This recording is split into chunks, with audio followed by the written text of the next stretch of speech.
Sir okay okay sir, thank you, sorry for the disturbance. ముఖ్యంగా ఈరోజు తెలంగాణ వెనుకబడిన తరగతుల అధ్యయనం కోసం వచ్చినటువంటి బీసీ కమిషనర్ గారికి, చైర్మన్ గారికి మరియు సభ్యులందరికీ, జిల్లా కలెక్టర్ గారికి అందరూ కూడా మా దూదికల నూరు భాష ముస్లిం మైనారిటీ సంక్షేమం తరఫున మరియు బీసీ సంఘాల తరఫున ప్రత్యేక ధన్యవాదాలు కృతజ్ఞతలు తెలియజేస్తున్నాం సార్. ముఖ్యంగా మా దూదేకులు అన్నది గత దశాబ్దాల నుంచి పుట్టిన వరకు సత్యం వరకు కూడా ఇస్లాం ధర్మాన్ని పాటిస్తున్నాం సార్. కానీ గ్రామీణ ప్రాంతాల్లో ఉండటం వల్ల మాకు భాష అంటే అన్ని కులాలతోటి అన్ని మతాలతోటి మేము మమైకం ఉండటం వల్ల మాకు భాషా ప్రాబ్లం ఉండేది. ఆ భాషనే ప్రాథమికంగా తీసుకొని, ఉర్దూ మాట్లాడిన ప్రాథమికంగా తీసుకొని, బుర్ఖా ఎట్లయితే ప్రాథమికంగా తీసుకొని ఈరోజు మమ్మల్ని మొన్న బీసీ 4% రిజర్వేషన్స్ కూడా పక్కన పెట్టారు. దానికి 4% రిజర్వేషన్ సార్. యాక్చువల్గా ఆ రోజున Telangana government, Rajasekhara government 5% reservation పెట్టింది. ఆ రోజు 5% రిజర్వేషన్ పెడితే సుప్రీంకోర్టు దాన్ని యాక్సెప్ట్ చేయలేదు. ఎందుకంటే తెలంగాణలో లోపల ఉన్న ముస్లిం జనాభాలో మీరు 5% యాక్సెప్టబుల్ కాదు, దీన్ని 4% అయితే యాక్సెప్టబుల్ ఏంటంటే జస్టిస్ సుధీర్ కమిటీ, జస్టిస్ దానవ సుబ్రహ్మణ్యం, సచార్ కమిటీ నివేదికలన్నీ కూడా దూదేకులు బిలే ప్రావర్టీలో ఉన్నారు, పల్లెటూరులో ఉన్నారు, వాళ్ళు వృత్తి అంతరించిపోయింది. వృత్తి అంతరించిపోవడం వల్ల వివిధ రంగాలలో పంచషాపులు, బ్యాండ్ మేళాలు వేసుకుని బ్యాండ్ మేళాలు వాంచుకుంటూ, సనాయి వాంచుకుంటూ 40 సంవత్సరాలకి 30 సంవత్సరాలకి లంగ్స్ ఖరాబ్ అయ్యి వాళ్ళ జీవితాలకు కూలిపోయే పరిస్థితి ఉంది సార్. అది దృష్టిలో పెట్టుకొని ఈ 3 కమిటీలు నివేదికిస్తే గవర్నమెంట్కి ఆ రోజు 5% రిజర్వేషన్ వెసులుబాటు లేక 4% చేసింది సార్. ఆ 4% ఏమైందంటే ఏదో ఒక క్యాస్ట్ తగ్గిస్తే 4% రిజర్వేషన్ కూర్చుంటుందని దాన్ని ఒక జీవోపదం తయారైన తర్వాత ఎక్సెప్ట్ దూదేకులైన పదం వాడి దూదేకులు దానికి తొలగించారు సార్ బీసీని. 2011 నుంచి ఆ రోజు జీవో వచ్చిన దగ్గర నుంచి కూడా మా దూదేకుల పిల్లలు అది రిజర్వేషన్ లేక 1 మార్కు అరమార్కుతో చాలా వివక్ష గురవుతున్నారు, ఉద్యోగాలు కోల్పోతున్నారు, విద్యాపరంగా లాస్ అవుతున్నారు సార్. చాలా క్లుప్తమైన మాట సార్ దయచేసి. ప్లస్ దీంట్లో కూడా ఇంకోటి ఉంది సార్, ఇది ఓన్లీ స్టేట్ గవర్నమెంట్ ఇచ్చిన రిజర్వేషనే, దీనికి రాజ్యాంగ అమెండ్మెంట్ లేదు.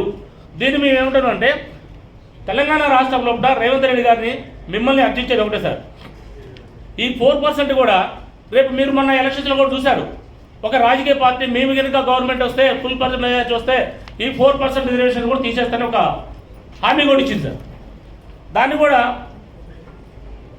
ఈరోజు యావత్ తెలంగాణలో మన ముస్లిం సోదరులు అందరం కూడా దీనిపై కూడా మనం పోరాడాల్సిన అవసరం ఉంది.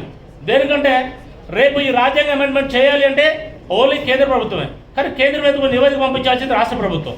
రాష్ట్ర ప్రభుత్వాన్ని ఎందుకంటే ఈ 4% ఒకవేళ తీసేస్తే తీసుకున్న వాళ్ళు తీసుకోబోయే వాళ్ళు అందరం కూడా రిజర్వేషన్లో మేము లాస్ అవుతాం. కాబట్టి ఈ 4%ని చట్టబద్ధత కల్పిస్తూ రాజ్యాంగ అమెండ్మెంట్ దిశగా రాష్ట్ర ప్రభుత్వం తీసుకోవాలని మీ తరఫున రాష్ట్ర ప్రభుత్వాన్ని బీసీ కమిషన్ తరఫున విన్నవించుకోవడం జరుగుతుంది సార్. ఒకటి సార్, ఇంకొకటి మేము ఆర్థికంగా సామాజికంగా అన్నింటిలో బీలో ఉండటం వల్ల మేము జస్ట్ మొన్న ఈ మధ్యన మన తెలంగాణ గవర్నమెంట్ బీసీ లోన్స్ అని కార్పొరేట్ మైనార్టీ లోన్స్ అని ఇచ్చింది సార్. ముఖ్యంగా ఖమ్మం జిల్లాలో మైనార్టీ ఆఫీస్కి పోతే మీ పేరు దీంట్లో బీసీబీ ఉంది కదా, మీరు మైనార్టీ వర్తించరు, మీరు బీసీబీ ఆఫీస్కి వరకు పంపించారు. బీసీబీ ఆఫీస్కి పోతే మీ పేరు ముస్లిం పేరు ఉంది కదా, మీరు బీసీలో వర్తించారని వాళ్ళు మళ్ళీ మైనార్టీ పంపించారు. ఇట్లా లోన్స్ కూడా తీసుకోలేని దౌర్భాగ్య పరిస్థితిలో దూదేకుల కుటుంబాలు ఉన్నాయి సార్. తెలంగాణ రాష్ట్రం లోపల దగ్గర 40 లక్షల పైచలకు జనాభా తెలంగాణ రాష్ట్రంలో ముస్లిం జనాభాలో ఉంటే దాంట్లో 60 to 80 lakhs 40 లక్షల జనాభాలో దగ్గర 16-18 లక్షల జనాభా దూదేకుల జనాభా ఉంది సార్. కాకపోతే గవర్నమెంట్ దగ్గర రాజకీయ నాయకుల దగ్గర స్టాటిక్స్ ప్రకారం చాలా తక్కువ ఉంటుంది. దానికి బలమైన కారణాలు ఉన్నాయి సార్ ఖచ్చితంగా. ఎందుకంటే మేము గ్రామీణ ప్రాంతం ఉండటం వల్ల మా అన్ని కూలీ కుటుంబాలు కావటం వల్ల ఆ రోజు చదువు లేక, మాకు విద్యార్థులు లేక, మాకు జనక సపోర్ట్ లేక మేము కూలీకి పోతూ మా పిల్లల్ని స్కూల్లో పడేసి పెట్టాడు. అప్పుడు పేరు రాస్తాడు కానీ ఇండియన్ హిందూ రాస్తాడు సార్. మ్యాక్సిమం ఇండియన్ హిందూ ఉంటుంది మా పిల్లల దగ్గర ఏ సర్టిఫికెట్ అయినా. దానివల్ల కొంత డ్రాబ్యాక్ ఏమో హిందూకులు పడిపోయాను.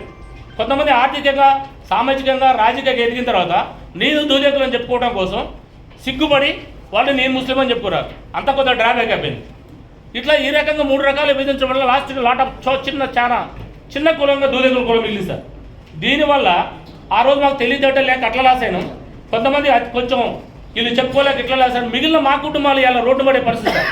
పంచ షాపులు వేసుకుంటూ, కూరగాయలు అమ్ముకుంటూ, పళ్ళ కొట్టు పెట్టుకుంటూ, అదే ఒకటి. ఈ రిజర్వేషన్స్ లేక 10 ఇంటర్లోనే మొత్తం విచారత కోల్పోతున్నారు సార్. 10 ఇంటర్ వరకే చదివేసి వదిలేస్తున్నారు. మీరు అది ఒకటి దృష్టిలో పెట్టుకొని మాకు అది చేయాల్సిందిగా తెలియజేస్తున్నారు సార్. మరీ ముఖ్యంగా మిమ్మల్ని అర్జించేది ఒకటే సార్. ఇందులో మీరు అన్ని పాయింట్స్ రాసేది కదా సార్, అవన్నీ మేము చదువుకుంటాము. మీరు ఏ పాయింట్లు చెప్పిండ్రు మీకు ఏ విధంగా అనేది మీకు బీసీ బీలో మీరు ఉన్నారనేసి మైనార్టీ సర్టిఫికెట్ అక్కడ ఉంటుంది. తర్వాత ఇక్కడ బీసీ బీ సర్టిఫికెట్ కావాలంటే అధికారులు లేదు, మీరు మైనార్టీ కదా, మీరు అక్కడనే తీసుకోండి. సర్టిఫికెట్ వస్తుంది. లోన్స్ కడతారు. లోన్ కైనా కానీ దేనికైనా కానీ ఈ విధంగా ఇబ్బందులు అవుతున్నారు. ఇప్పుడు జనరల్గా ఒక కామన్ డిమాండ్ అంతా ఏమన్నట్టుగా ముస్లింలందరికీ బీసీలో చేర్చాలి అనేది కామన్గా అంతా. మైనార్టీ స్టేటస్ కూడా కల్పించాలి. మైనార్ హోదా ఇప్పుడే జనరల్గా ఒక కామన్ రిప్రజెంటేషన్స్ ఉన్నాయి.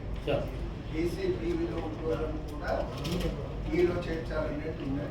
ఆ విషయం అనేది దాన్ని కమిషన్ పరిశీలించి గవర్నమెంట్ దృష్టికి తీసుకోబోతుంది.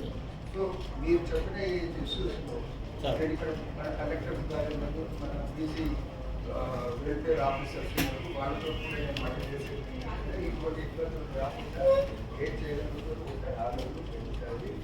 ఆల్రెడీ వాళ్ళు బీసీ బీలో ఉన్నారు కాబట్టి మీరు మైనార్టీ కార్పొరేషన్ టికెట్ తీసుకోవాలన్న మాట నడవాలంటే సముచిత కార్యం నేను భావిస్తాను. యాజ్ పర్ రూల్ ఏం చేయగలుగుతారో ఆలోచించమని నేను భావిస్తున్నాను. ఒక్క పాయింట్ సార్, లాస్ట్ పాయింట్ మిమ్మల్ని ఇప్పుడు కూడా అడిగే సార్. అంబర్ రిక్వెస్ట్ ఏంటంటే సార్, తెలంగాణ రాష్ట్రంలో దూదెక్కువ జనాభా ఈ కులగణనలో జస్ట్ క్లారిఫై చేసి మా కులాన్ని కూడా ఎంత క్లారిఫై కాదు, మీరు చెప్తేనే క్లారిఫై అదే చెప్పకుండా ఎట్లా? అది కరెక్టే సార్. మీరు కూడా దాంట్లో మీరు రాపియండి.